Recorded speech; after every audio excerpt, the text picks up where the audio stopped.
యేసుక్రీస్తు ప్రభువారు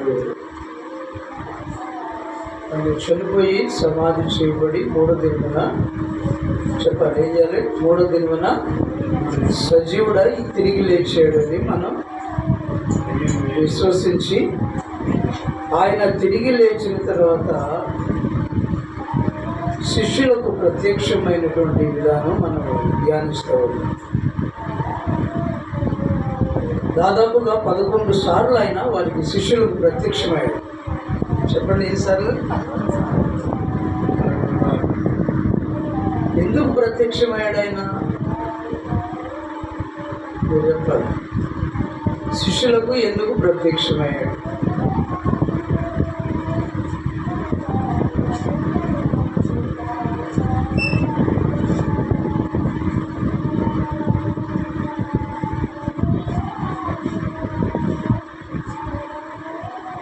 చెప్పాలి. ఎందుకు ప్రత్యక్షమయ్యాడు? ఏమమ్మా ఈరోజు ప్రార్థన వాళ్ళు చెప్పకూడదు. చిన్న ప్రశ్నలు ఒక ఆయన అంటాడు, పాస్టర్ గారు ప్రశ్నలు అడగకూడదు పాస్టర్ గారు, సంఘానికి వచ్చినప్పుడు చెప్పుకొని వెళ్ళాలి. ప్రశ్నలు అడిగినప్పుడు పాస్టర్ గారు బాధపడతాను. వేరే చర్చికి వెళ్ళినప్పుడు ఇట్లా క్వశ్చన్ వేస్తుంటే అంటే అట్లా అడగకూడదు పాస్టర్ గారు, చెప్పి వెళ్ళిపోవటం వాళ్ళు విన్నా లేకపోయినా భలే బాగుంది మీ బోధ అనుకోవాలి. అలా ఉండదు. ప్రశ్నలు వేసినప్పుడు మనకి ఆన్సర్ రావాలి, జవాబు రావాలి. అప్పుడు నువ్వు నేర్చుకున్నావని అర్థమైంది. ఏమి నేర్చుకున్నావో అర్థమైంది. విని వెళ్ళటం కాదు, విని మనసులో దాచుకొని సేవకులు అడిగినప్పుడు వాటికి సమాధానం చెప్తేనే అప్పుడు నువ్వు వాక్యాన్ని నేర్చుకున్నావు అని అర్థం. వాక్యాన్ని నేర్చుకుంటే వాక్యం నిన్ను బ్రతికిస్తుంది, వాక్యం నిన్ను నడిపిస్తుంది, వాక్యం నీకు ప్రొటెక్టర్గా ఉంటుంది, సహాయకుడుగా ఉంటాడు. ఆపదలలో ఆ మాటలు గుర్తొచ్చినప్పుడు సాతాను పారిపోతాడు. కాబట్టి ఈ వాక్యాన్ని నేర్చుకొని ప్రశ్నలు అడిగినప్పుడు చెప్పాలి. ఎందుకు ప్రభువారు శిష్యులకు ప్రత్యక్షమయ్యాడు?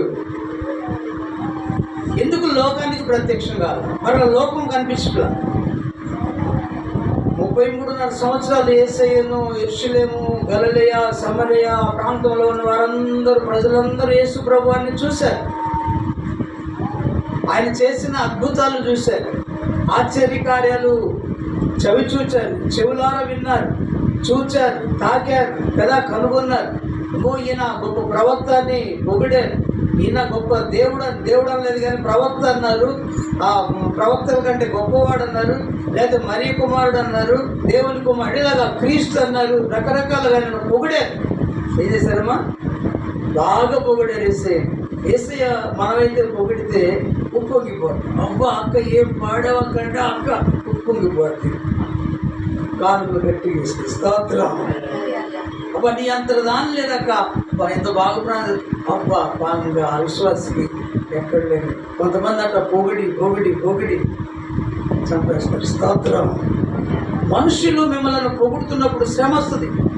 ఎప్పుడు మనుషులతో మనం పొగిడిచు. అర్థమైందా? ఎప్పుడు కొనియాడబడకూడదు. మనం దేవునికే మహిమ రావాలి, దేవునినే కొనియాడాలి.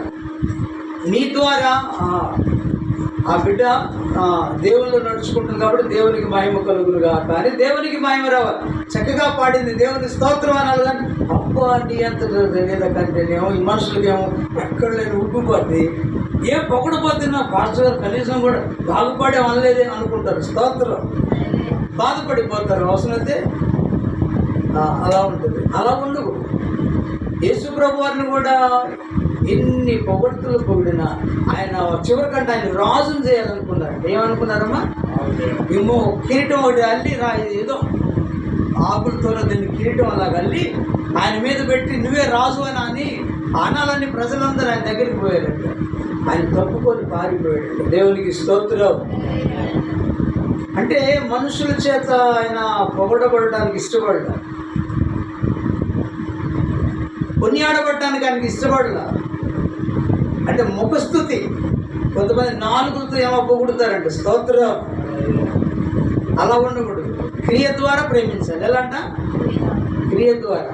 నువ్వు ఏం చేసినా ఊరికి మాట అంటాం. కొంతమంది ఏమో మాటలు అంటుంటారు కదా.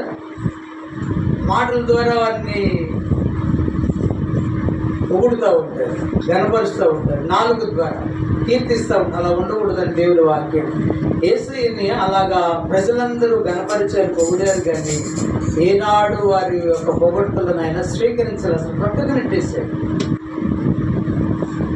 కాబట్టి మనం కూడా ఎప్పుడు మనుషుల చేత పొగడబడకూడదు, కొనియాడబడకూడదు. మనం వెనుకుండాలి, యేసయ్య ముందుండాలి. స్తోత్రం. ఇప్పుడు అలా సేవకులు అలా ఉండరు. యేసయ్య వెనుకుంటాడు, ఈయనే ముందుంటాడు, నేనే అంటాడు. స్తోత్రం. ప్రార్థన చేస్తే జ్వరం తగ్గిపోయింది, స్తోత్రం, చెప్పమ్మా సాక్ష్యం అంటాడు.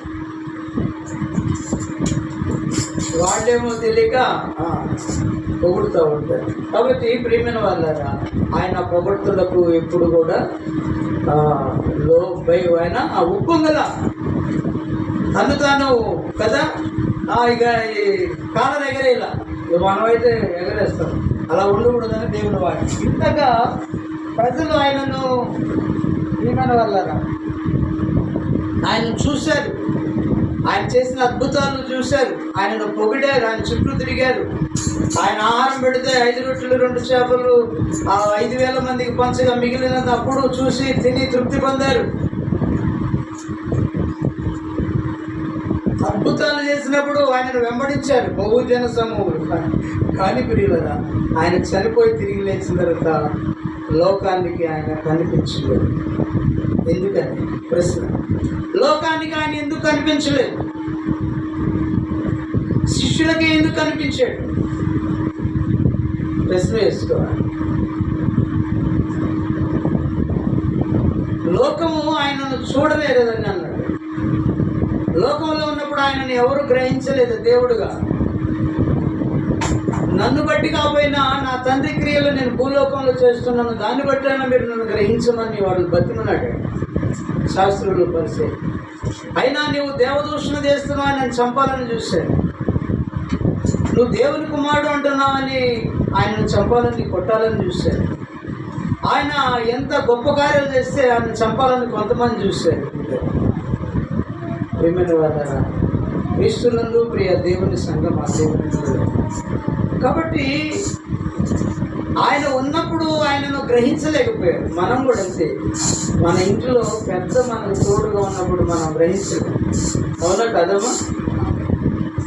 ఆ తోడు ఎడవాల్సిన తర్వాత అర్థమైంది. ఆడ మనిషి తోడు మగ మనిషికి, మగ మనిషి తోడు ఆడ మనిషికి భార్య భర్తలుగా జత చేసినాక వాళ్ళిద్దరు ఉంటేనే పిల్లల కుటుంబం వాళ్ళిద్దరు పని చేసుకుంటారు, సంతోషంగా ఉంటారు. బాధలు వస్తుంది, సంతోషం వస్తుంది, అన్నీ కలగలుపుగా సంతోషం. యజమానులు ఉన్నప్పుడు ఆనందంగా ఉంటుంది. యజమానులు ఉన్నప్పుడు భయం లేకుండా ఉంటుంది కుటుంబం. అవునా కదా? ఒంటరిగా ఉన్నప్పుడు ఎంతైనా భయమే కదా. ఏ రకమైన భయం? రేపు ఎలా జరుగుతుందని భయం. పని చేయలేదనుకోండి భయపడిపోతుంటారు. సరే, భార్య లేదనుకోండి, భార్య అయిపోయింది అనుకోండి, ఇప్పుడు భర్తకి ఎంత బాధ. మా మామయ్యకి తెలుసు, నా 20 ఏళ్ళు 30 ఏళ్ళ నుంచి ఆయన పడే బాధ నాకు నేను వర్ణకు అనుకుంటుంటాను కదా ఏదైనా. కాబట్టి ఇద్దరు ఉంటేనే ఆ కుటుంబానికి సంతోషం. ఎవరు వెళ్ళిపోయినా ఆ బాధ వర్ణత. అలానే ప్రియమైన వాళ్ళ దేవుడు ఉన్నంతసేపే ఆ వెలుగు, ఆ జీవం, ఆ సంతోషం, ఆ సమాధానం ఉంటుంది. ఆయన లేకపోతే ఇక ఏమీ ఉండదు, దరిద్రమే ఉంటుంది. సాతానుడు ఉంటాడు, సాతానుడు రాజ్యం వెళ్తూ ఉంటాడు. వాడి క్రియలు జరుగుతూ ఉంటాయి, చీకటి క్రియలు. వెలుగు సంబంధమైన క్రియలు ఉండవు మనిషిలో. చీకటి తలపులు, చీకటి క్రియలు, ఇగో వాడి ఇష్టానుసారంగా ఆ కుటుంబాన్ని పతనం చేస్తాడు. కాబట్టి యేసు ప్రభు వారు 33.5 సంవత్సరాలు లోకంలో జీవించినంతకాలం, ఆ ప్రాంతం అంతా తిరిగినంతకాలం ఇతను మనుష్య కుమారుడే, యాకోబు కుమారుడే, యోసేపు కుమారుడే, మరియ కుమారుడే అనుకుంటా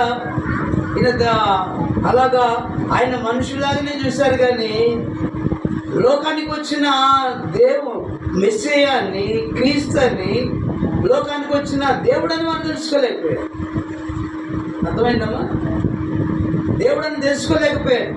అన్నీ సరే, ఆయనను తెలుసుకోలేకపోయినా ఆయన చేసిన అద్భుతాలను బట్టి నన్ను నమ్మండి, నేను తండ్రి ఒకటై ఉన్నాం, ఆయనలో నేనున్నా, నాలో ఆయన ఉన్నాడని, నన్ను చూసిన వాడు తండ్రి చూస్తాడని శిష్యులు కూడా ఆయన బోధించాడు.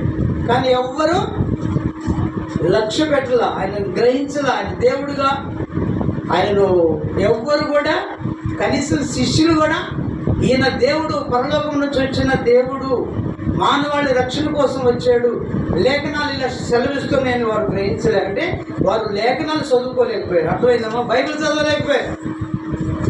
వాళ్ళు బైబిల్ చదివితే ప్రవక్తల లేఖనాలు అర్థమయ్యాయి. కానీ వారికి ఎవరికి కనిగా గర్భవతి కుమారుని కలను, ఆయనకి ఇమ్మానుయేలు అని పేరు పెట్టుకుని లేఖనాలు వాళ్ళు ఎరగలేదు, విన్నారు, గ్రహించలేదు. చదివారు, చదివిన వాళ్ళు గ్రహించలేదు.